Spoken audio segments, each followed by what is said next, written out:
Sonora com Célio Mangia. Seu Célio, o senhor nasceu em que ano? 1924. 24, né? Seu Célio, o senhor trabalhava em quê na ocasião em que o senhor foi convocado para lutar na Segunda Guerra Mundial? Na AGA. O senhor trabalhava na AGA? Na AGA. Qual era a função do senhor lá? É montagem, fechaduras. Montagem, né? Montagem. Que ano o senhor foi convocado para lutar na Segunda Guerra Mundial?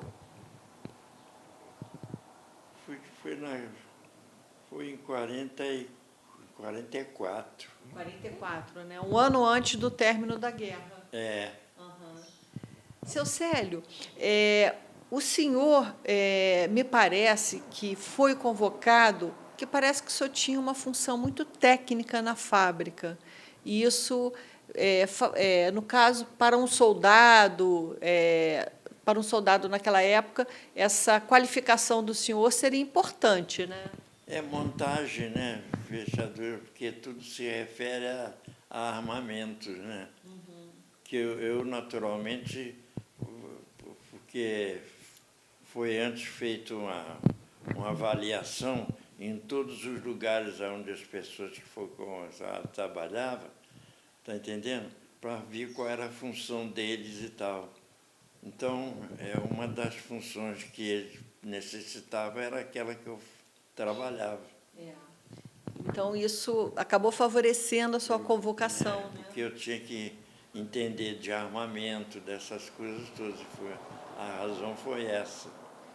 Mais colegas do senhor da fábrica de ferragens AGA foram convocados para lutar na Segunda Guerra? Não, eu sei que eu fui, mas eu não tinha os outros conhecimentos dos outros, não. Eles trabalhavam em outros lugares, né? Sim. Uhum. Eles trabalhavam em outros lugares. O senhor se lembra a idade do senhor na época? Agora? A minha 44. idade? Vamos fazer uma conta. 19 anos. 19. Então, vou repetir. 19, o senhor tinha 19 anos quando foi, então, convocado. Para 20 anos. E aí o senhor foi convocado. Me diz uma coisa, como é que foi a notícia, como é que o senhor recebeu essa convocação para lutar na Segunda Guerra Mundial? O senhor tinha, obviamente, o senhor tinha consciência de que havia um conflito mundial. Tinha um conflito mundial. O senhor tinha informações. E como é que foi o momento da sua convocação? A convocação eu recebi ela num domingo à tarde, que eu jogava futebol, jogava no Cascatinha da Vila Nova. Então, houve a convocação, alguém pegou um jornal do dia, que é a Voz da Serra, e botou debaixo do braço, mas não me comunicou, não, para não estragar meu dia, né? Ele ficou quieto. Mas eu não esperava nem aquilo. Eu fui à tarde para o campo lá, notei aquele jornal debaixo do braço do meu técnico, falei, ele hoje vai tá interessado em olhar o jornal, mas nem pensei por isso. Aí joguei, está entendendo? Perdi o jogo de 1-0. Quando terminou o jogo, ele veio, bateu nas minhas costas e falou, você está convocado. Eu falei, Oswaldo, é o nome dele, estou convocado? Ele falou, seu nome está aí no jornal. Tudo bem. Cheguei em casa, falei com meu pai, eles falaram nada, sabe, mas pegaram de surpresa eles, né?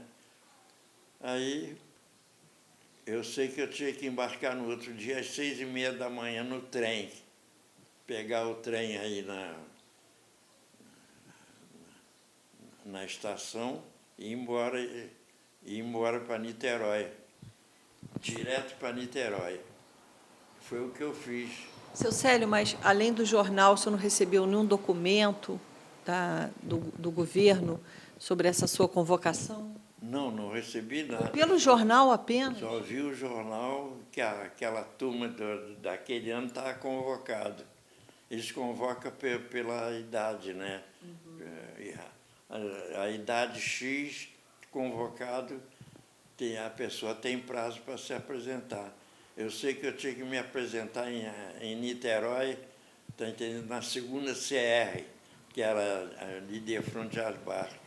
Foi o que eu fiz. Quando eu cheguei lá, já tinha um cabo do Exército esperando as pessoas de fora do estado, aí de Cantagalo, Cordeiro, de São Gonçalo, daqueles lugares todos, esperando a turma lá. E eles se apresentavam e a gente acompanhava. Eles iam para a segunda CR, que era em Niterói, que era de frente. Então, dali, ele encaminhou, nós nos apresentamos lá e fomos para o segunda CR, lá em São Gonçalo, terceira RI. Eu queria saber assim, um pouquinho, quer dizer, o senhor então falou que recebeu apenas pelo jornal e não recebeu nenhum documento oficial do governo, não. Quando o senhor pegou esse trem, que o senhor desceu a serra, o senhor se lembra dessa viagem? O que passou pela cabeça do senhor? Assim, o senhor lembra como é que foi essa viagem? Não, eu sei que tinha várias pessoas dentro da classe, que era o vagão que eles tratam, mas tem a classe de primeira, de segunda, nós fomos numa... E fomos por nossa conta ainda, está entendendo? Comprei a passagem. Você teve que comprar a passagem. E aí, a sua família certamente iria comunicar no seu trabalho que o senhor foi convocado. Meu pai comunicou lá onde eu trabalhava que eu tinha embarcado por isso, mas todo mundo já estava mais ou menos ciente da coisa. Pela idade e tal, fui convocado, que eu fiz 20 anos lá fora, né? Aí, quando o senhor foi para esse comando, o senhor chegou lá, se apresentou, e como é que foi a partir dali? No terceiro RI? No terceiro RI foi o seguinte,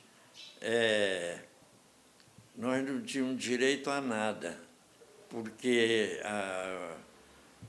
quem era convocado, ele só tinha direito a determinadas coisas, alimentação e tudo, se ele tivesse fardado.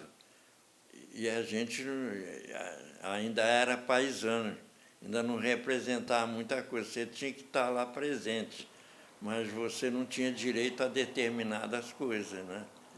Tá entendendo? O senhor viajou com outros friburguenses também, né? Viajei com outros friburgueses lá dentro da classe, que eu soube que alguns iam no mesmo lugar que eu ia, mas antes eu não sabia. Estava com medo? Como é que era? Nem pensar. Não teve medo? Não adianta. Não adianta. É uma hora que não adianta nem ter medo, nem ter coragem. Você fica alheio a tudo. Aí o senhor, a partir desse momento, fez regularizou sua situação. Fui para São Gonçalo, terceira RI, está entendendo? Lá tinha milhares de pessoas que já estavam convocadas na mesma situação minha, está entendendo? E do mesmo jeito, porque quando você é determinado lá, é organizado, você tem a farda, você tem a alimentação, tem tudo. Mas quem não é, ele não é ninguém ainda, mas ele tem que ter a presença lá. E aí, do momento em que o senhor foi regularizado, recebeu a farda, logo em seguida vocês já tomaram o navio, o senhor sabia para onde o senhor ia? Como é que eram as informações ali? Primeiro que eu saí de São Gonçalo, eu fui para o RCD ali na Quinta da Boa Vista. Mas, assim, como paisano, eu não estava... Eu tinha determinadas coisas a cumprir pelo cabo que acompanhava a gente. Ele dizia, vocês vão ficar 3 dias aqui no São Gonçalo, na Quinta da Boa Vista. Dali, nós fomos para para outro quartel lá, em Benfica. Está entendendo? Mesma coisa. Até que eles estavam tratando a gente direito, aí já tinha alimentação, tinha as coisas todas. A gente tinha direito a lugar para dormir e tudo. Mas até então não tinha, não. Você estava mais ou menos aí avulso, como diz o outro. Dali, eu sabia que na Tijuca eles estavam preparando um quartel lá, um galpão, para receber determinados convocados. Depois, ali de Benfica, nós fomos para Tijuca. Lá Voltou para Tijuca. tem uma escola militar lá. Aí nós fomos para Tijuca, no galpão, ficamos lá determinado tempo recebendo instrução e tal. Dali nós fomos para a Vila Militar. Dali a gente ia foi para a Vila Militar, e da Vila Militar a gente recebia instrução no aeroporto, lá no Cais do Porto. Qual foi o tipo de treinamento que o senhor recebeu? Tinha vários treinamentos, tinha treinamento de armamento, tinha de mecânica, todos os treinamentos que era necessário tinha. E aí, no caso, foram sendo treinados, e o senhor já sabia assim, para onde o senhor iria, se comentava, onde iria aquela tropa? Não sabia quando ia, nem que dia ir, nem nada. A gente não sabe nada, você tem que aguardar a ordem. Você não sabe nunca o que acontece no outro dia. No dia que nós embarcamos, nós tínhamos terminado a instrução lá na Vila Militar, no Giracinó, está entendendo? Estava descansando bonitinho, direitinho, lá no quartel, ordem para entrar em forma. Era 8 horas da noite, mais ou menos. Para entrar em forma essa hora, e o bicho está pegando. Aí nós era num lugar assim, alto, nós descemos a ladeira, deparamos com uma porção de vagão na frente para a gente entrar, todas as pessoas que tinham lá, entrar dentro do coisa, sem luz, sem nada, tudo nas escuras, né? Ali não demorou muito tempo, vem aquele barulho de máquina, ele começou a andar e tal. Quando ele terminou aquela viagemzinha, nós estávamos dentro do Cais do Porto, lá no Rio de Janeiro.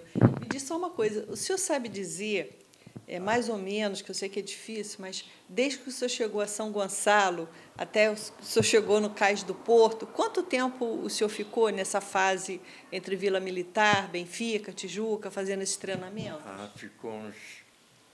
Ficou uns 3 meses ou mais. Ah, sim. Ficou assim. O senhor ficou nesse trânsito aí entre dessa quartel... viagem, quando o trem terminou lá, nós olhamos assim, tinha um edifício na nossa frente, que é o General Meiga, um navio de guerra, mas poderoso. Era para 6.000 e tantas pessoas, né, que ele pegava. Ali o senhor teve medo? Não adianta. Você não pode ter... Você nem sabe o que vai acontecer. Quando o senhor viu aquele navio Não enorme adianta, de guerra... já sabia que ali a gente ia embarcar. Para onde, não sabia. Ainda não sabia para onde ir. Não, nem eu, nem ninguém sabe para onde você vai. Eu não sei. Um comunicar com o outro, vamos para onde? Para a Itália? Vamos lá para outros lugares que a gente não... Porque a guerra estava pegada em vários lugares. Agora, seu Célio, uma coisa, esse período, quase 3 meses, o senhor ficou no quartel, entre uma base e outra, desde o momento que o senhor sabia que o senhor ia lutar numa guerra, o senhor procurou ter mais informações sobre o conflito? O senhor procurou ou o senhor tinha acesso à informação? A gente ouvia falar pelo rádio, mas um falava uma coisa, outro falava outra. A gente sabia que a força expedicionária ia sair para qualquer lugar. E a gente sabia que os navios estavam indo a fundo quase toda semana. Eles bombardeavam muitos navios. A gente corria. Mas não adianta ter medo, você tá embarcado. Pede a Deus para te ajudar e mais nada. Você não sabe nada, você só recebe ordens, só ordens.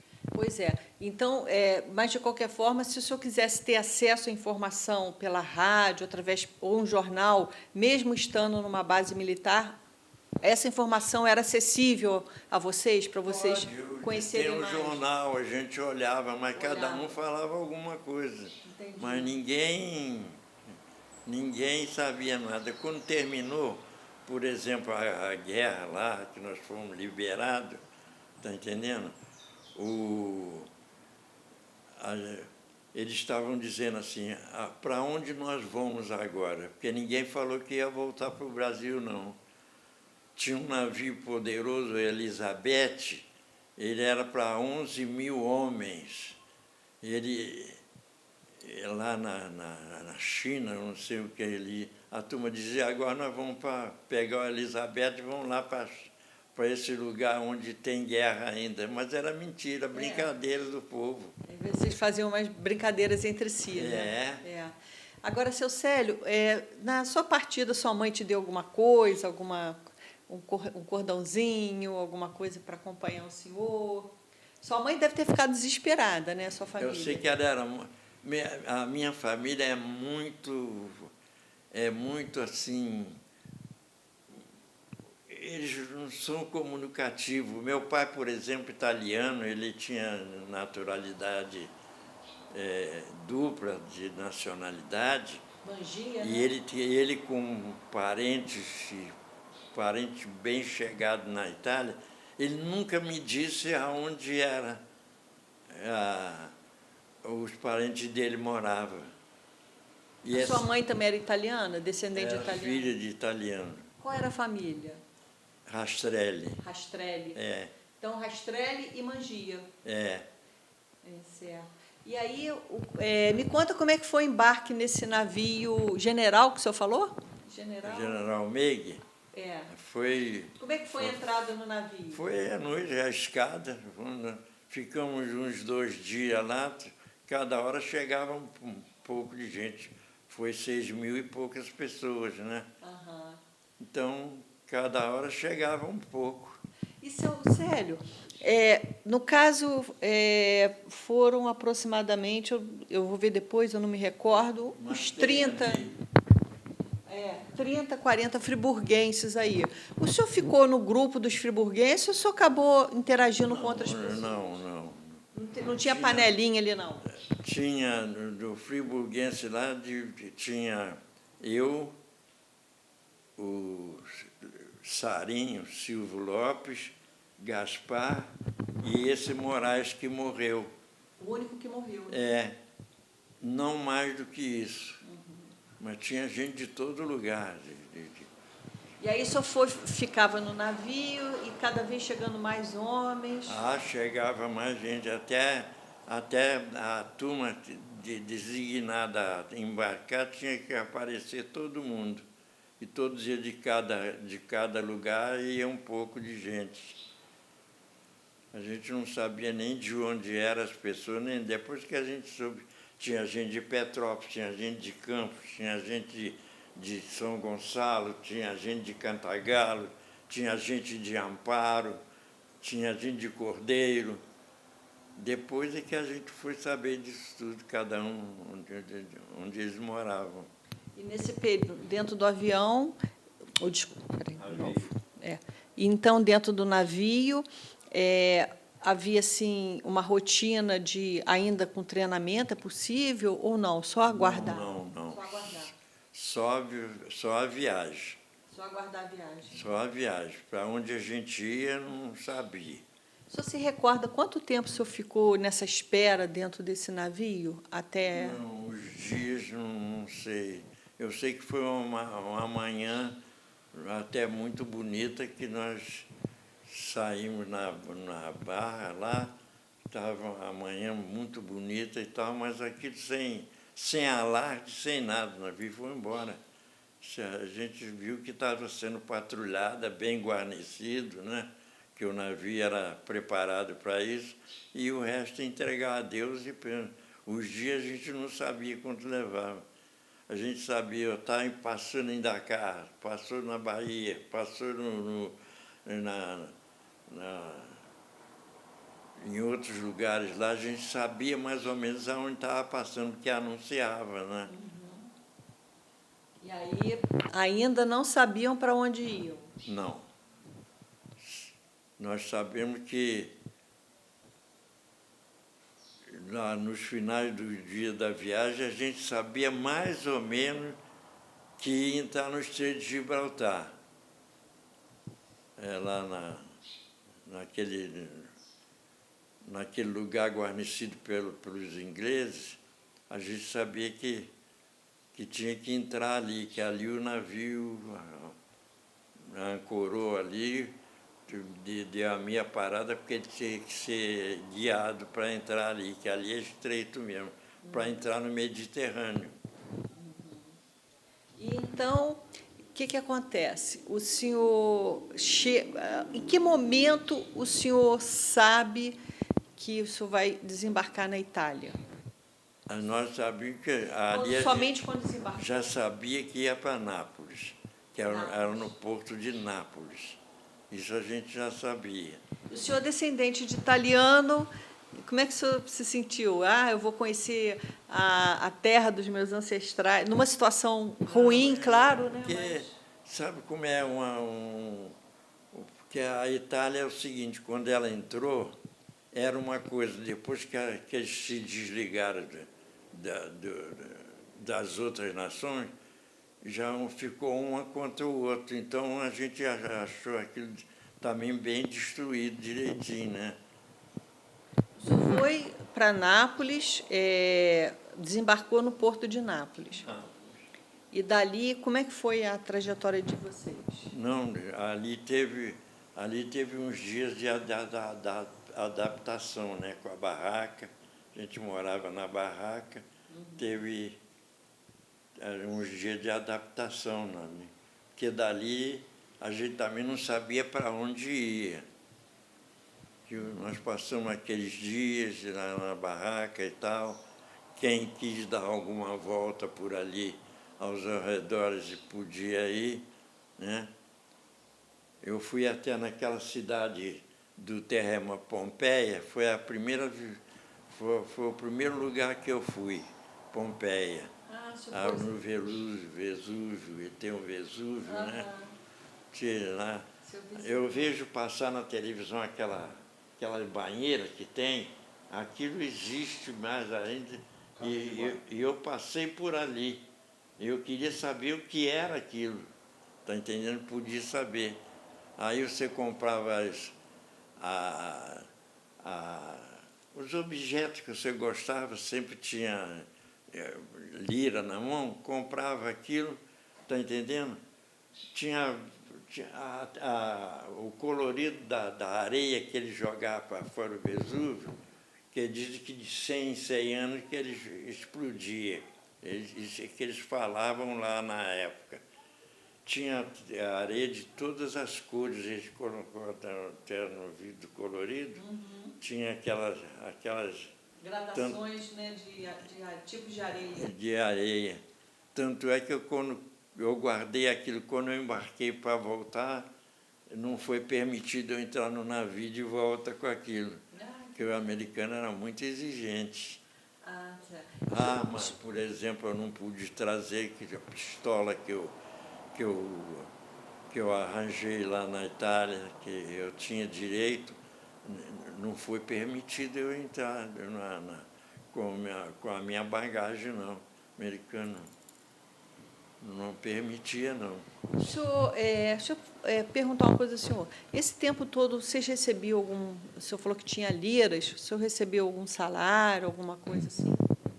Não, eu soube que eu tinha direito, porque a gente era comunicado com as coisas, né?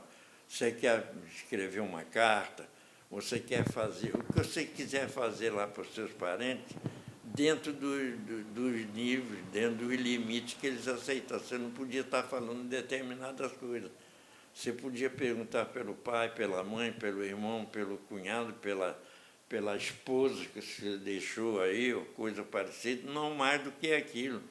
Você não podia falar nada, a não ser aquilo. Então, ó, você tem direito a um X lá. O que você quer que faça?